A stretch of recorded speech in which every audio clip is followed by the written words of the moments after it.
Olá, amigos associados do Sicredi Ibiraiaras. Espero que todos vocês estejam bem. Confiram agora a previsão climática para os próximos meses em grande parte do Brasil, mas com o devido destaque para as áreas de abrangência do Sicredi em Ibiraiaras e também no Triângulo Mineiro, através dos nossos gráficos de chuva e de temperatura para os próximos 180 dias. Mas antes da previsão, vamos ver como é que estão as condições atuais, principalmente no que diz respeito à umidade presente no solo. O mês de junho fechou com a chuva acima da média no sul do Brasil, especialmente Rio Grande do Sul, e dentro da média em Minas Gerais, ou seja, com tempo firme, o que é natural para a época do ano. Neste último fim de semana agora, já tivemos chuva forte no Rio Grande do Sul, por causa de uma frente fria e de áreas de instabilidade. E atenção, porque tem muita água para cair no decorrer dos próximos dias, devido à formação de um ciclone extratropical. O sistema deverá provocar tempestades com muita ventania, descargas elétricas e, eventualmente, queda de granizo. Tudo isso principalmente no meio da semana, e a chuva mesmo deve durar até a sexta-feira. Bom, a umidade do solo, ela continua baixa entre norte de São Paulo e Triângulo Mineiro, onde por enquanto não tem previsão de chuva, e temos altos índices de umidade no solo na região sul do Brasil, onde vai aumentar ainda mais nesses próximos dias.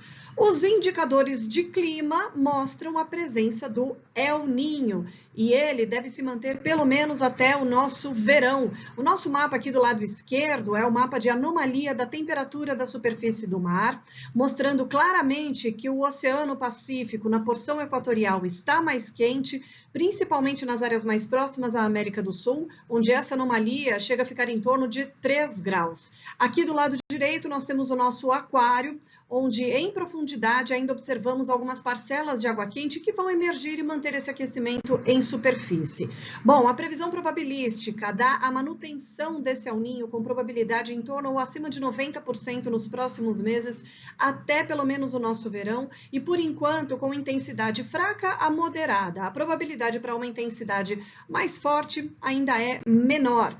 Bom, e o que os agricultores vão ter como desafio neste ano agora, nessa próxima safra, com a influência do fenômeno El Niño? Bom, em anos de El Niño, em média chove mais no sul, isso em média, e menos entre o norte e o nordeste. Sudeste, centro-oeste até o oeste da Amazônia, a expectativa é principalmente de mais calor do que o normal e uma chuva mal distribuída nestas regiões, sobretudo entre o sudeste e o centro-oeste. Quais são os desafios, então? Irregularidade na chuva para o sudeste e para o centro-oeste, chuva abaixo da média em áreas do Mato Piba e, além disso, o corte precoce dessa chuva.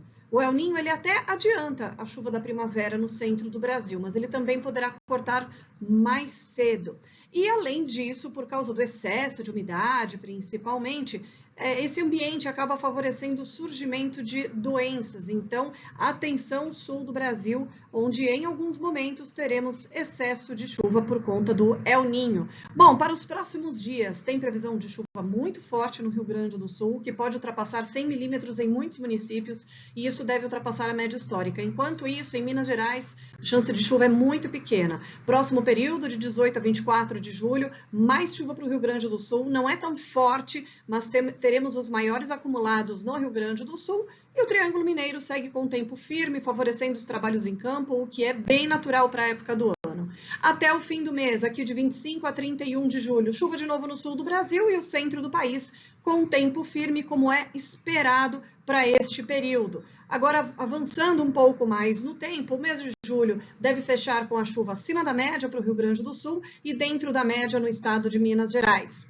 A expectativa para o mês de agosto é que a gente já sinta de forma muito clara os efeitos do El Niño. De que forma? Deixando a chuva acima da média no centro-sul do Brasil, especialmente interior da região sul do país, e abaixo da média nas áreas mais ao norte do Brasil. Setembro também, mais um mês sob efeitos do El Niño de forma muito clara, com chuva acima da média para o centro e sul do Brasil, até eventualmente em alguns pontos aqui de Minas Gerais e abaixo da média nas áreas mais ao norte do país. Outubro também com chuva acima da média no centro-sul, abaixo para as áreas mais ao norte, e atenção com o risco de tempestades, que ele aumenta bastante, sobretudo no mês de outubro no Rio Grande do Sul. Além de ser uma chuva volumosa, muitas vezes ela virá com muita ventania, descargas elétricas isoladas e com risco para queda de granizo.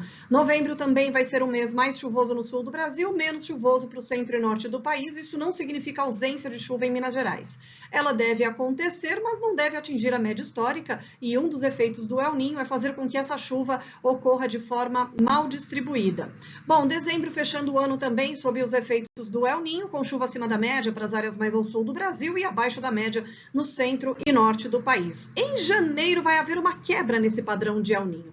Tudo indica que o El Niño perde um pouco a força e aí outras variáveis atmosféricas e oceânicas vão atuar, favorecendo a chuva no Brasil central. Vai continuar a chover, inclusive acima da média no Rio Grande do Sul, e a chuva dá uma leve falhada aqui entre Paraná, São Paulo, sul de Minas e Mato Grosso do Sul. Mas isso é lá para janeiro, muita atenção que essa é uma previsão mais estendida. Até lá, algo pode mudar.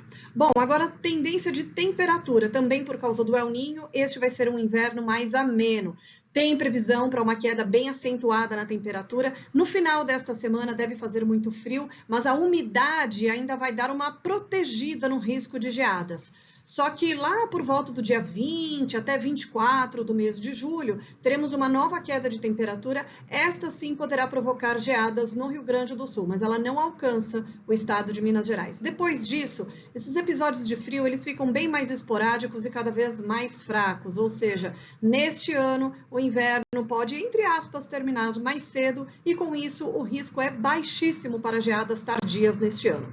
Bom, tendência de chuva e temperatura para os próximos 180 dias, começando com a região de Ibiraiaras, onde a gente vê nitidamente a chuva ganhando força a partir de meados do mês de outubro. Ela fica mais volumosa e até um pouco mais duradoura, né? Cada episódio de chuva aqui a gente observa avançando um pouquinho mais. Enquanto isso, antes do mês de outubro, não deve deixar de chover.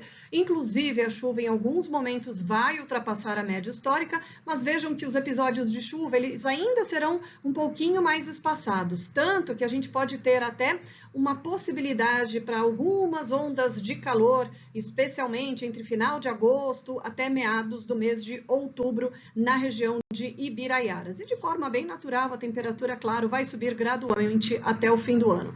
Em Uberaba, a chuva nitidamente ela ganha mais força, especialmente aqui no fim do ano. Antes disso, não deixa de chover. Os primeiros episódios de chuva agrícola devem começar, especialmente no mês de setembro. Teremos um ou outro evento de chuva no mês de agosto, mas é algo muito localizado, com baixos acumulados e não é a chuva que vem para ficar, ainda não é a consolidação. A partir de setembro, cada vez mais a gente vê uma frequência maior de chuva e no fim do ano ela fica mais consistente, tá? Tanto que a temperatura vai mudar um pouco. Naturalmente, ela vai subir gradualmente até o fim do ano e aí, especialmente no mês de dezembro, o calor fica um pouco mais ameno, justamente porque a chuva fica mais frequente.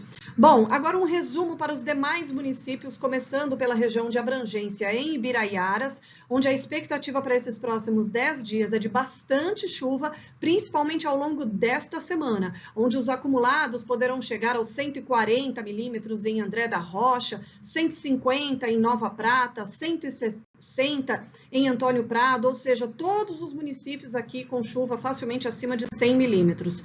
Para o Triângulo Mineiro, dificilmente chove. A umidade aumenta na sexta-feira, mas é mais nebulosidade do que chuva mesmo. Quanto à temperatura, o frio nem chega perto de Minas Gerais. Já para o sul do Brasil, existe uma possibilidade de geada, mas isso fica mais para outra semana. Nesta semana, esfria bastante no sul do país, mas com baixo risco de geadas que possam prejudicar as áreas produtoras da região. Tenham todos uma excelente semana e até a próxima!